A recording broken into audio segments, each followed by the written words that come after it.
All righty, folks, we've got a big guest today on our show by the name of Ric Flair. You heard right, Ric Flair. Ric is here to tell us about his wrestling career and also talk about the cannabis that has premiered here from his brand. Could you tell us about that, Ric? Hello, Ric.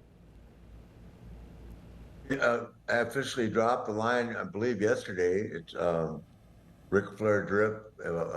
I'm partnered with Tyson 2.0, which is Mike Tyson's brand, and Chad Bronstein and Adam Wilkes and Aristotle. We have a company called Karma, and we like to think that we're the most prominent two brands in the cannabis business. All righty, and how did this basically? How did this come about? How did you get into this, and what has it meant for you? Bronstein, who has his boat next to mine, he was already in cannabis with Mike, and he asked me what I thought about cannabis, and I said I didn't really have an opinion one way or the other. I'd been involved with it when I was younger, but I had asthma until I was about 24, so I really didn't smoke that much of it. I've been around it my whole life, obviously, and I mean, I never had anything bad to say about it. I just didn't smoke. But the edibles came along, and they've just really helped me become a healthier person. Cool, cool. So the health, that's what I guess a lot of our folks here in Mississippi and also in the region here have to look forward to. What does it mean for Mississippi and the region by having your brand here? Well, the edibles are just tremendous ways of getting off any type of sleeping medication. My preference was obviously Xanax, which I've admitted to several times. Mm-hmm. But I did use Ambien too to sleep us on international tours, which we did so many of them back to back, and crisscrossing the country. And I started eating, taking Xanax in '89. Now I tell you, I don't take maybe 2 a month. Not one a day, but 2 a month, if that anymore. All right. So, go ahead. No, I just say it's the greatest form of sleep in moderation, like everything else. Drinking's moderation. Sure, everything. Sure, moderation. Yeah. And that's not the product. That's an individual choice. Sure, and I'm sure it helps other like ailments and stuff like that, other than also sleep. Yeah, it's used for pain medication now. Yes. I mean, and I haven't used it myself. I mean, I've used it just to try it, but I'm lucky enough to be sitting here telling you I don't hurt it anywhere, so I'll take that. Well, just to talk about a little about your career. I mean, I know most everybody that's watching right now, especially being Mississippi and Alabama, know of you and know of your career and everything. But tell us. It ain't just Mississippi and Alabama, my friend.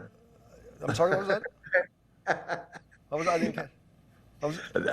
I'm giving some. I said it ain't just Mississippi and Alabama. Well, sure, but I'm just saying for our region here that we have right here, Mississippi. And by the way, Ole Miss tripped me up last Saturday. What the hell? Oh man, yeah. So yeah, Ole Miss. I mean, we'll see. Give it time, I guess. Alabama. Both Mississippi State and Ole Miss are good teams this year. Yeah, indeed. And I'm happy for them. Okay, and yeah, we're rooting for Ole Miss, and we actually kind of split because we have Mississippi State right to our south of Tupelo. I'm sure there'll be a lot of Ric Flair drip in the Grove. Oh, yeah, Grove, and also down at Mississippi State too. Again, we have both those colleges here in our vicinity. Even Alabama's right on our edge. We got a lot of Alabama fans again from Western Alabama, so yeah, I'm sure your brand will be very popular in the Alabama region too, and areas beyond, definitely. I was going to say that basically. How did you start your career, basically, in a nutshell? How did you get into wrestling? I liked it as a kid, and when I didn't make it in college, because I didn't go to class, I started to play football, and after a year of non-predicting, they decided for me my football career was over, so fortunate enough to meet a guy named Ken Patera, who was getting a pro wrestling tryout, and Ken and I became friends, and next thing you know, I'm in the wrestling business. Well, there you go. And now, how many years is it now that you've been in the wrestling business? 51. 51 years. My goodness. And you're still 39 years old. How do you do that? Still 39. I know it's remarkable, isn't it? That is remarkable. I mean, you're 12 years younger than the career you have. I tell myself that every day. And wrestling must be good for you, you know, keep you young.